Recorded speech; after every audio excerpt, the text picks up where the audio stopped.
पिछले अध्याय में हमने जाना कि अनिश्चय और निश्चयवाचक सर्वनाम क्या होते हैं। आज हम जानते हैं संबंधवाचक सर्वनाम। बच्चों, जैसे मैं कुछ वाक्य बोल रही हूँ, ध्यान से सुनिए। जिसकी लाठी उसकी भैंस, जो मेहनत करेगा वह फल पाएगा। इन वाक्यों में अगर हम देखें तो हर एक वाक्य दो भागों में विभाजित है। जैसे जिसकी लाठी एक में हो गया और उसकी भैंस हो गया दूसरा उसका वाक्य। जो मेहनत करेगा वाक्य का प्रथम भाग हो गया, वह फल पाएगा वाक्य का दूसरा भाग हो गया। तो जैसे जिसकी, उसकी, जो, वह एक बात का संबंध दूसरी बात से प्रकट कर रहे हैं, अतः ये संबंधवाचक सर्वनाम हैं।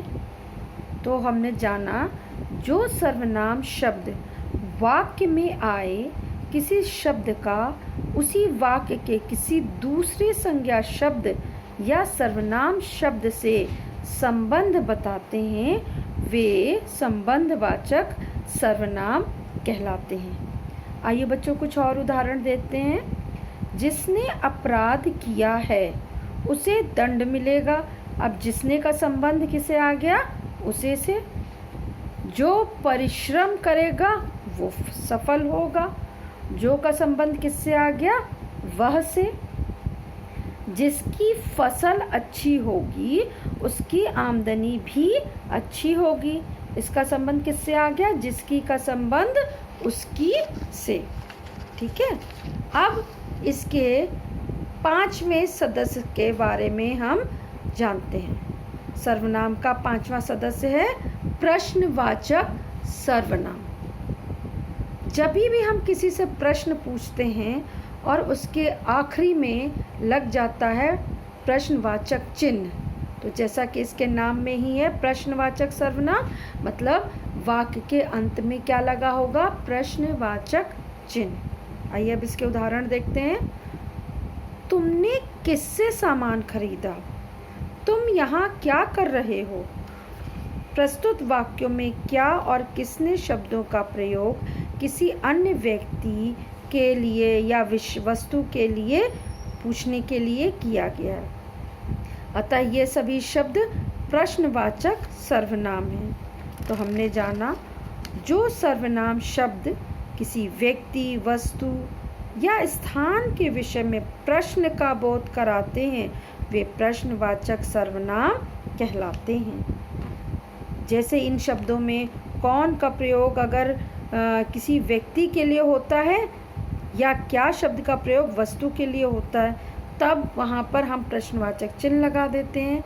और तभी जब प्रश्नवाचक चिन्ह लगा होगा, बच्चों ये ध्यान दीजिएगा, तभी प्रश्नवाचक सर्वनाम होगा। आइए इसके कुछ उदाहरण देखते हैं। किसके साथ दिल्ली जा रहे हो? तुम्हें यह उपहार किसने दिया? कौन तुम्हारे पीछे पड़ा है? क्या कल नहीं आओगे?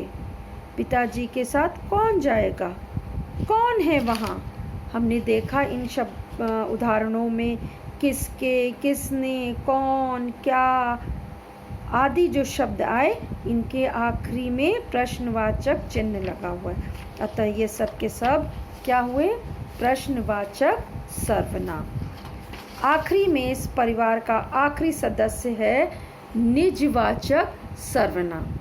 ठीक, निजवाचक, जैसा कि इसके नाम में ही निज माने अपने लिए, तो जिन सर्वनाम शब्दों का प्रयोग स्वयं के लिए, अपने लिए होता है, वहाँ पर हम निजवाचक सर्वनाम लगाते हैं। उदाहरण, अरे छोटा बच्चा अपने आप चलने लगा।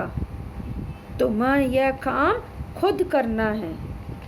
जब अपने आप, खुद शब्द कर्ता के द्वारा अपनापन बताता है, तब वहाँ पर निजवाचक सर्वनाम होता है। मतलब कहने वाला व्यक्ति या कर्ता जो है वो स्वयं के लिए जिन शब्दों का प्रयोग करता है, वहाँ पर निजवाचक सर्वनाम कहलाते हैं। तो इसकी बच्चों परिभाषा क्या बनी? जो सर्वनाम शब्द वाक्य में कर्ता के साथ अपनापन प्रकट करने के लिए प्रयोग किए जाते हैं, वहाँ पर निजवाचक सर्वनाम हैं। ये मुख्यतः उदाहरण होते हैं स्वयं, अपने आप और खुद। यह निजवाचक सर्वनाम के ही उदाहरण हैं।